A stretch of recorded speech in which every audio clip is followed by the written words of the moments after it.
Into why we inspect gear. So I'll start off this with a little bit of a story. I went climbing in Tonsai Railay, Thailand, which is super epic. One of my mentors wouldn't stop talking about it, so he really loved the place. And as a beginner climber, you kind of get inspired by the people who teach you. So Tonsai Railay was this kind of dream place that I always wanted to go. I saved up some money and I went to Thailand.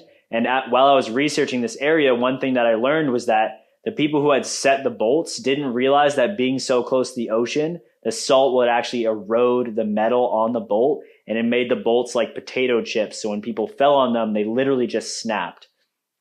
Super, super unsafe. And it didn't take much research to realize that this was happening. People had known this for a long time, and there had been a huge campaign to replace these bolts and make them safe for climbing. So they had been replaced with other bolts that were glue in.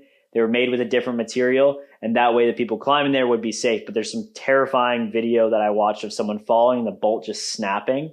So bolts, while they're made to last a long time, you can imagine in 20 years from now, just the natural oxidization of metal, and depending on the environment they're in, they may degrade more quickly, as well as the rock around it, right? Because the rocks themselves move depending on the type of rock. You can have softer rocks or harder rocks.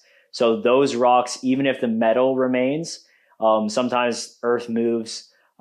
Squamish, for example, the Chief had a huge rock fall recently, a couple of years ago, and there's videos of it, and the whole thing just came crumbling down, and a lot of climbs that were there were now crumbled and just fall to pieces. So it's not uncommon for rocks to break. So the reason why is because fixed gear can degrade over time. Rocks can loosen or break, or this is a big one, fixed gear can actually get worn through. So I'll probably cut in a video of this, but basically one of the reasons we build an anchor is so that the rope isn't running over the fixed gear, because that metal ideally is going to last a long time. But if you have weighted rope running across metal, you may not think of this, but if hundreds of thousands of climbers have their weight on the rope while it's running over the metal, it's like a very, very fine sandpaper, and it's going to slowly degrade the fixed gear, in which case they need to be replaced. So all of these things can contribute to